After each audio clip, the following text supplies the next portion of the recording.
Welcome to our channel. నేను మీ master Durgaprasad. ప్రముఖ political analyst Ramnath గారు మనతో పాటు ఉన్నారు. సార్ నమస్కారం సార్. నమస్తే సార్. కేటీఆర్ ఒక సందర్భంలో అండి, అంటే ఈ ఆంధ్ర పాలిటిక్స్ మీద చంద్రబాబు నాయుడు అరెస్ట్ ఆ టైంలో ఇది brand image of Telangana, brand image of Hyderabad, ఇలాంటి ఏవో మాటలు మాట్లాడారండి ఆయన. అంటే మంచిదే, మన తెలంగాణ మంచి పేరు ప్రఖ్యాతలు ఉంది, అది పోగొట్టుకోకూడదని. మరి ఇప్పుడు కవిత గారు లిక్కర్ స్కామ్లో అవ్వచ్చు, లేదంటే ఈడీ అరెస్ట్ చేసింది. మరి ఆ బ్రాండ్ ఇమేజ్ ఏమవుద్ది అంటారు? ఇప్పుడు తెలంగాణ కానీ లేదంటే హైదరాబాదు, ఆయన చాలా పాకులాడతాడండి, ఇది ఒక పవిత్రంగా ఉండాలన్నమాట. అటువంటిది ఆ కుటుంబ సభ్యులే మరి ఈడీ అరెస్ట్ చేసింది. నేనేమంటానంటే ఎన్నికలకు ముందు కానీ లేదా కేసీఆర్ గారు కానీ కేటీఆర్ గారి ప్రసంగాలలో ఈ తెలంగాణ బ్రాండ్ అనేది బాగా వినపడింది మీరు అన్నట్టుగా. అంటే ఇది ఒక గ్లోబల్ సిటీ అవ్వబోతుంది, లేదంటే దేశంలో టాప్ 5 నగరాల్లో ఒకటి అవ్వబోతుంది, న్యూయార్క్లో లాగా లివింగ్ ఉంటుంది, లేదా డల్లాస్ లాగా ఉంటుంది, టెక్సస్ లాగా ఉంటుంది, ఇట్లా చాలా ప్రసంగాల్లో వాళ్ళు మాట్లాడడం చూసినాం మనం. కానీ నేనేమంటానంటే హైదరాబాద్ సిటీ యొక్క బ్రాండ్ ఇమేజ్ అనేది ఒక కేసీఆర్ కుటుంబమో ఇంకొక కుటుంబం వల్ల హైదరాబాద్కి రాలే. హైదరాబాద్ బేసికల్గానే ఒక హిస్టారికల్ సిటీ. ఒక 4 శతాబ్దాల కిందటి నుంచి ఈ యొక్క ప్రాంతానికి ఒక ప్రామినెంట్ ఉంది. ఒక దక్కన్ పీఠభూమి, దక్కన్ ప్రాంతంగా చాలా హిస్టరీ ఉన్నటువంటి ప్రాంతం ఇది. సో అలాంటి ప్రాంతం తర్వాత మనకి ఏదైతే మనం పొలిటికల్గా మనకు ఇండిపెండెన్స్ వచ్చిన తర్వాత ఆ రోజు ఉన్నటువంటి నిజాం పాలన విముక్తి, సర్దార్ వల్లభాయ్ పటేల్ గారి పోలో ఆపరేషన్ తర్వాత మనకి ఇక్కడ ఫ్రీడమ్ రావడం మనం చూస్తున్నాం. సెప్టెంబర్ 17న విలీన దినోత్సవమా, విమోచన దినోత్సవమా. సో ఇలా హైదరాబాద్ తర్వాత ఆ రోజు తెలంగాణ రాష్ట్రం, ఆంధ్ర రాష్ట్రం 2 కలిసి ఏర్పడ్డం, ఉమ్మడి ఆంధ్రప్రదేశ్గా ఏర్పడ్డం. ఆ రోజు 1956 నుంచి ఎంతోమంది ముఖ్యమంత్రులు, ఎన్నో కేంద్ర ప్రభుత్వ సంస్థలతో ఆంధ్రప్రదేశ్కు ఒక ఇమేజ్ బిల్డ్ అవ్వకుండా వచ్చింది. అంటే ఆ రోజు ఆంధ్ర తెలంగాణ 2 కలిసి ఆంధ్రప్రదేశ్గా ఏర్పడడంతో ఆ రోజు కాంగ్రెస్ పార్టీ నాయకత్వంలో కేంద్ర ప్రభుత్వ సంస్థలు ఎన్నో ఇక్కడ నెలకొల్పడం, ఇంకా మోరోవర్ భద్రతా పరంగా కూడా సెక్యూరిటీ రీజన్స్ పరంగా మనం ఒక సెంటర్ లొకేషన్లో ఉంటాం హైదరాబాద్ మన ఇండియాలో. సో అలా ఒక హైదరాబాద్ కానీ ఆంధ్రప్రదేశ్ బ్రాండ్ అనేది అట్లా బిల్డ్ అవ్వకుండా వచ్చింది. తర్వాత మళ్ళీ చంద్రబాబు నాయుడు గారి పీరియడ్లో ఐటీ అనండి, తర్వాత రాజశేఖర రెడ్డి గారి టైంలో ఔటర్ రింగ్ రోడ్ అనండి, పీవీ ఎక్స్ప్రెస్ వే అనండి, శంషాబాద్ ఎయిర్పోర్ట్ అనండి. సో ఇలా ఒక్కొక్క ముఖ్యమంత్రి దాన్ని బిల్డ్ చేసుకుంటూ వచ్చారు. ఏదో తెలంగాణ రాష్ట్రం ఏర్పడతానే హైదరాబాద్కు దేశంలో ఒక బ్రాండింగ్ వచ్చిందని కానీ, తెలంగాణతో ఏదో ఈ కుటుంబం వల్లనే హైదరాబాద్ యొక్క ఇమేజ్ చిత్రపటంలో మారిపోయింది అనుకుంటే చాలా పొరపాటు. నేను ఎన్నికల ముందు కూడా చెప్పాను. కాకపోతే ఏంటంటే వాళ్ళు ఎన్నికలప్పుడు వాళ్ళ బ్రాండింగ్ కోసం, వాళ్ళ యొక్క పొలిటికల్ అడ్వాంటేజెస్ కోసం వాళ్ళు కూడా కొన్ని ఫ్లైఓవర్లు, కొంత అర్బన్ డెవలప్మెంటు, కొన్ని ప్రాజెక్ట్స్ అర్బన్ డెవలప్మెంట్లో బాగా చేశారు హైదరాబాద్లో. సో వాళ్ళు దాన్ని ప్రచారం చేసుకునేటువంటి ఒక భాగంలో సో వాళ్ళు కొంత ఈ పదం ఎక్కువ వాడడం జరిగింది. హైదరాబాద్ బ్రాండు. ఈరోజు అమరావతి బ్రాండ్ ఏమైపోయింది? చంద్రబాబు నాయుడు గారు అరెస్ట్ అయినారు, అమరావతికి రాజధాని లేదు ఆంధ్రాకు, కానీ ఈరోజు తెలంగాణ వెలిగిపోతుంది, అది ఇదని కొంత పొలిటికల్గా వాళ్ళు దాన్ని ఎక్కువ ఊహించుకున్నారు. అంటే తెలంగాణ ప్రజల్లో మనం ఓటు బ్యాంకును సాధించాలనే ఒక లక్ష్యంతో ఆ తెలంగాణ బ్రాండ్ అనేది బాగా వాడారు. సరే, ఈరోజు పరిస్థితులు మారినాయి. ఇప్పుడు తలకిందులు అవుతాయి కదా, అదేదో సామెత ఉంది చూడండి, బళ్ళు ఓడలు అవుతాయి, ఓడలు బండ్లు అవుతాయి అన్నట్టుగా. సో వాళ్ళు మేమే మళ్ళీ 3వ అధికారంలోకి వస్తాము, హ్యాట్రిక్ కొట్టబోతాము, సెంచరీ కొట్టబోతాము అనేటివన్నీ తలకిందులు అవ్వడంతో ఈరోజు రాజకీయంగా వాళ్ళ పరిస్థితి ప్రతిపక్షానికి పరిమితమైంది. సో మళ్ళీ ఇప్పుడు అదేదో అంటారు కదా, పుండు మీద కారం జల్లినట్టు. సో ఈరోజు మళ్ళీ కవిత గారి అరెస్ట్ జరగడంతో మళ్ళీ ఈ చర్చ వచ్చింది. అంటే ఈ కుటుంబం పైన కూడా అవినీతి ఆరోపణలు అవన్నీ వస్తున్నాయి. ఒకవైపు కాళేశ్వరం, కొంత మేడిగడ్డ బ్యారేజు. సో ఇలాంటివన్నీ చూస్తూ ఉంటే ఖచ్చితంగా ఇందులో ఎంతో కొంత ఎవిడెన్స్ లేనిది దర్యాప్తు సంస్థలు ఎందుకు ముందుకు పోతాయి? అంటే వీళ్ళు కూడా కొన్ని అక్రమాల నుండి లేదా కొన్ని తప్పులు చేశారు అనేది ఎస్టాబ్లిష్ చేయాలి ఖచ్చితంగా అనే ఒక పొలిటికల్ మోటివేటెడ్ అనండి, లేదా పొలిటికల్ ఇంటెన్షన్స్తో కూడా ఇక్కడ రాజకీయం జరుగుతుంది అనేది మనం భావించాలి. ఇక్కడ రామనాథ్ గారు విచిత్రంగా ఏంటంటే, ఇక్కడ మోడీ గారు వచ్చారు, అదే రోజు కవిత గారిని అరెస్ట్ చేశారు. ఫ్రైడే రోజునే అరెస్ట్ చేస్తున్నారండి, ఏంటంటారు? ఏంటంటే అరెస్ట్ చేసి ఢిల్లీ తీసుకెళ్లారు. శనివారం ఆదివారం 2 రోజులు సెలవు ఉంటుంది అనుకుంటు కోర్టులకి. కొద్దిగా అలా ఇబ్బంది అవుతుంది కదండి, కావాలని మండే మీరు ఈరోజు ఒక కవిత గారి అరెస్టే కాదు, ప్రముఖుల అరెస్టులు ఎవరైనా చూడండి, ఆ, అటు రాత్రి 10 తర్వాత అట్లా అరెస్ట్ చేస్తారు, లేదా ఎర్లీ మార్నింగ్ 5 లోపల చేస్తారు. అంటే దీనికి 2 కారణాలు ఉంటాయి.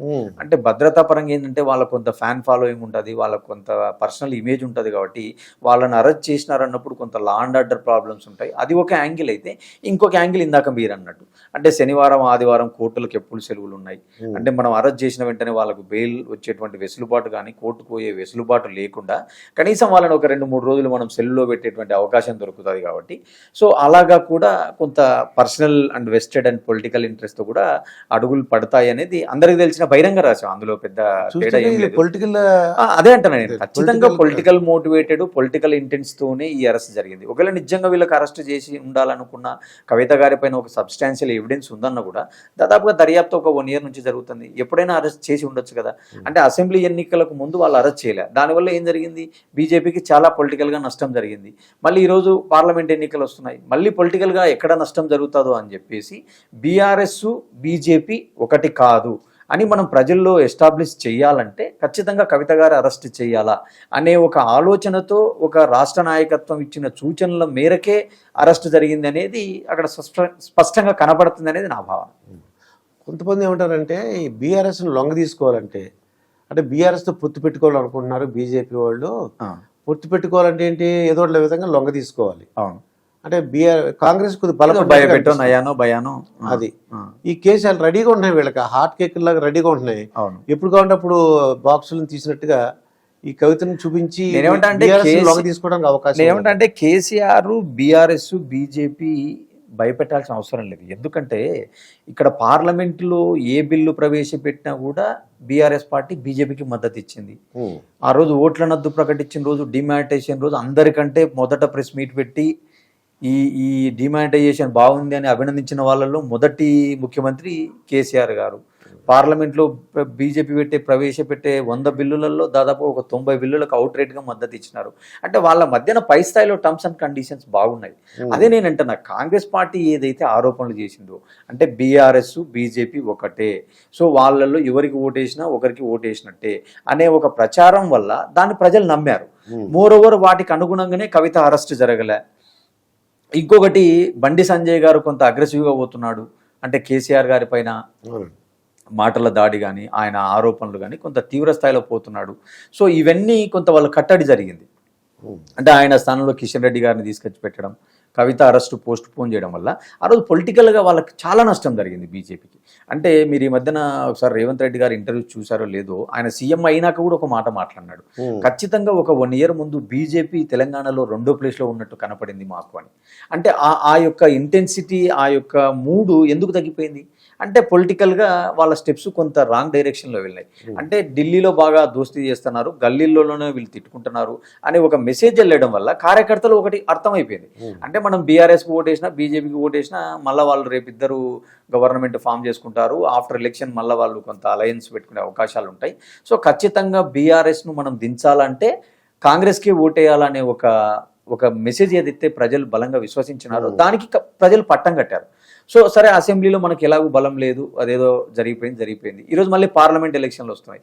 ఒకవైపు మోడీ గారు మాకు 400 స్థానాలు రావాలంటున్నారు, సొంతంగా బీజేపీకి 370 టార్గెట్ అంటున్నారు. సో ఆ నెంబర్ రీచ్ అవ్వాలన్నప్పుడు వాళ్ళు పార్లమెంటు స్థానాలపైన కాన్సన్ట్రేషన్ ఎక్కువ చేస్తున్నారు. ఈరోజు తెలంగాణలో వాళ్ళకి 4 స్థానాలు ఉన్నాయి.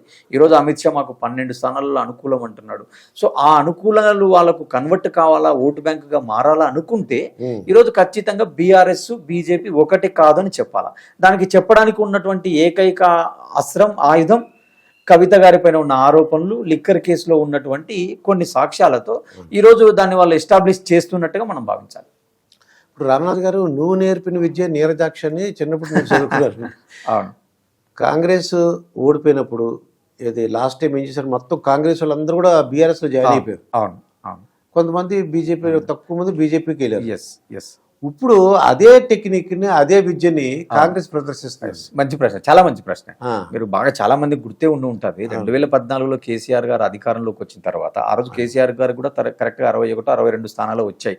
తర్వాత ఆయన ఏం చేసినాడు, కాంగ్రెస్ పార్టీని విలీనం చేసుకొని ఆ ఎమ్మెల్యేలను లెజిస్లేటివ్ పార్టీని విలీనం చేసుకున్నాడు, తర్వాత టీడీపీలోని కొందరిని అక్వైర్ చేసుకున్నాడు, వాటితో పాటు ఇంకో పని చేశాడు. ఏం చేశాడు? తెలంగాణ పునరేకీకరణ అనే ఒక వర్డ్తో సీనియర్ నాయకుల ఇళ్ళకెళ్ళి ఈయననే కండువాలేసి శాల్వాలు కప్పి వెల్కమ్ వాళ్ళకి పదవులు ఇవ్వడం చూసినాం.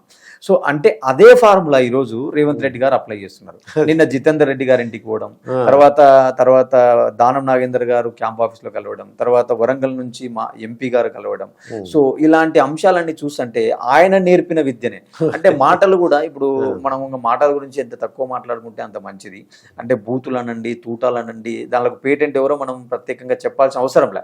సో ఈరోజు రేవంత్ రెడ్డి గారు కూడా అదే మాటలు దాడి చేస్తున్నాడు. అంటే కేటీఆర్ గారిని పారాచూట్ అని చెప్పి ఒక మేనేజ్మెంట్ కోటాలో వచ్చావని చెప్పి మాట్లాడడం, లేదంటే కాంగ్రెస్ పార్టీని కూల్చాలనుకుంటే మానవ బాంబులు తయారవుతారని చెప్పి మాట్లాడడం, కేసీఆర్ గారిని బీఆర్ఎస్ పార్టీని 100 అడుగుల లోపల పాతి పెట్టారని మాట్లాడడం. అంటే ఎక్కడ కూడా రేవంత్ రెడ్డి గారు తగ్గడంలా, రేవంత్ అండ్ టీం తగ్గడంలా. అటు మాటల దాడి చేస్తున్నారు, అటు రాజకీయంగా అందరి ఇంట్లోకి వెళ్ళి ఆహ్వానాలు స్వాగతాలు పలుకుతున్నారు. ఇంకొక సైడు ప్రభుత్వం వచ్చిన తర్వాత ఈ 100 రోజుల్లో చేయాల్సినటువంటి హామీలనండి, ఉచిత బస్సు అనండి, గృహజ్యోతి అనండి, 500 రూపాయల గ్యాస్ అనండి, ఇందిరమ్మ ఇల్లు అనండి, అంటే ఇలా అన్ని రకాలతో అతను ఒక దిగ్బంధనం చేస్తున్నట్టుగా మనం భావించాలి. సో ఖచ్చితంగా పొలిటికల్ గా కేసీఆర్ కుటుంబానికి కొంత గడ్డు రోజులు ఉన్నాయి అనేది వాస్తవం. మళ్ళీ ఇంకా బీఆర్ఎస్ లేవడానికి కానీ మళ్ళీ పుంజుకోవడం అంటారు కదా, పుంజుకోవడం కానీ ఇంకా ఫ్యూచర్లో ఎలా ఉండబోతుంది అంటారు? అంటే ఖచ్చితంగా రేపు ఏంటంటే పార్లమెంట్ ఎన్నికల తర్వాత రాజకీయం మళ్ళీ డిఫరెంట్గా ఉండొచ్చు. ఎందుకు ఈ మాట అనాల్సి వస్తుందంటే, if in case BJP will gain good amount of MP seats అనుకుంటే ఇక్కడ ముఖ చిత్రం మారిపోతుంది. అంటే అప్పుడు ప్రజలు కూడా ఏమనుకుంటారంటే రాష్ట్ర స్థాయిలో కాంగ్రెస్ను చూస్తున్నారు, దేశ స్థాయిలో మోడీని చూస్తున్నారు అనేటువంటి ఒక ఇండికేషన్ వచ్చిందనుకోండి, ఆ రోజు ఖచ్చితంగా BRS party will join with NDA అనొచ్చు, లేదంటే వాళ్ళతో ఖచ్చితంగా కొంత కలిసేటువంటి అవకాశాలు ఉంటాయి. ఎందుకంటే ఇక్కడ బీఆర్ఎస్ పార్టీ కాంగ్రెస్తో కలవదు, ఎందుకంటే ఇక్కడ ఇద్దరు రైవల్స్ కాబట్టి ఖచ్చితంగా కాంగ్రెస్ పార్టీతో వాళ్ళు అలయన్స్ అయ్యేటువంటి అవకాశం ఉండదు. కాబట్టి there is only option they must be align with BJP. కాబట్టి ఆఫ్టర్ పార్లమెంట్ ఎలక్షన్స్ తర్వాత మనం విల్ అసెస్ మోర్. తర్వాత రామదాస్ గారు జనరల్ క్వశ్చన్ అంటే ఏంటంటే చాలామంది పొలిటీషియన్స్కి చాలా కోట్లు చాలా ఉంటాయండి డబ్బులు, వాళ్ళు లెక్క పెట్టుకోలేనివి తెలియనంత సంపాదిస్తారు, ఇంకా ఏదో సంపాదించాలని కోరుకుంటే ఎందువల్ల అంటారు ఇది? ఏంటంటే రాజకీయాలు కూడా మారిపోయినాయి. మీరు చాలా సీనియర్, మీరు పెద్దవాళ్ళని చూసుంటారు. ఆ రోజులలో రాజకీయ నాయకులు వాళ్ళకున్న ఆస్తులు అమ్మి ప్రజాసేవ చేసేవాళ్ళు, చేసి ఆటోలో ఒక ట్రాన్స్పరెన్సీ ఉండేది, వాళ్ళకు ప్రజల మీద ఒక అకౌంటబిలిటీ ఉండేది, ఒక పాప భీతి ఉండేది, ఒక భయం ఉండేది. సో అలాంటి వాళ్ళని చూసినాం. అంటే ఆ రోజు స్వతంత్రోద్యమంలో ఎవరైతే ఆస్తులు అమ్ముకొని దేశానికి ప్రాణత్యాగాలు, ఆస్తులను త్యాగాలు చేసినారో అలాంటి వాళ్ళు రాజకీయాల్లోకి వచ్చినారు. ఇప్పుడు 1950s తర్వాత మళ్ళీ ఏం జరిగింది, కొంత న్యాయవాదులు, తర్వాత డాక్టర్సు, ఇలాంటి వాళ్ళు కొంత రాజకీయాల్లోకి వచ్చినారు. మళ్ళీ తర్వాత 2000 తర్వాత ఏమైపోతుంది, పొలిటికల్ సినారియో మారిపోయింది, వ్యాపారస్తులు రాజకీయాల్లోకి రావడం జరిగింది. అంటే వ్యాపారస్తులు అంటే the people who are capable to money, అంటే డబ్బుతో మనం ఏదైనా చేయొచ్చు అనే వాళ్ళ శాతం రాజకీయాల్లో పెరిగిపోయింది. అంటే మొత్తం ఈరోజు రాజకీయం అంతా ఒక డబ్బు చుట్టూ తిరుగుతుంది. కాబట్టి ప్రతి ఒక్కరు ఏమనుకుంటున్నారు, ప్రజలకు సేవ చేసినామా, ప్రజల్లో ఉన్నామా అనేది పక్కన పెడితే ముందు మన దగ్గర డబ్బు ఉండాలి, డబ్బు ఉంటేనే మనకు ఎవడైనా టికెట్ ఇస్తాడు, డబ్బు ఉంటేనే మనం ఏదైనా చేయగలం, డబ్బుతోనే మన రాజకీయం అనేది కొనసాగుతుంది అనేటువంటి ధోరణిలో అన్ని పార్టీలు అదే ఫార్ములాను ఆలోచిస్తున్నారు, అదే ఫార్ములాను అనుసరిస్తున్నారు. అంటే ఈరోజు ఏదో ఒక కవిత గారిని అక్రమాస్తులనండి లేదా లిక్కర్ స్కామ్ అనే కాకుండా ఈరోజు దేశంలో ఏ పొలిటికల్ పార్టీలకు చూసినా వాళ్ళ యొక్క డొనేషన్స్ కానీ వాళ్ళ పార్టీ ఫండ్లు చూసినా అలాగనే ఉన్నాయి. వాళ్ళకు పార్టీలు ఫండ్ ఇచ్చేటువంటి వ్యవస్థలు కూడా అన్ని కార్పొరేట్ వ్యవస్థలు, పెద్ద పెద్ద సంస్థలు, వాళ్ళతో పనులు చేసినటువంటి సంస్థలు ఉంటున్నాయి. ఇంకొక సైడు వ్యక్తులగత ఆస్తులు కూడా వాళ్ళ పిల్లలు తరతరాలు తరగనంత ఆస్తులు పోగేస్తున్నారు. అంటే ఇవంతా ఏంటంటే సమాజంలో వచ్చిన ఒక మార్పుగా మనం చూడాలి తప్ప ఒక వ్యక్తినో ఒక పార్టీనో మనం అనలేమనేది నా భావన. ఇదండి రామ్నాథ్ గారితో జరిగిన ఇంటర్వ్యూ. మరొక ఇంటర్వ్యూతో మీ ముందుంటాను, మీ మాస్టర్ దుర్గా ప్రసాద్.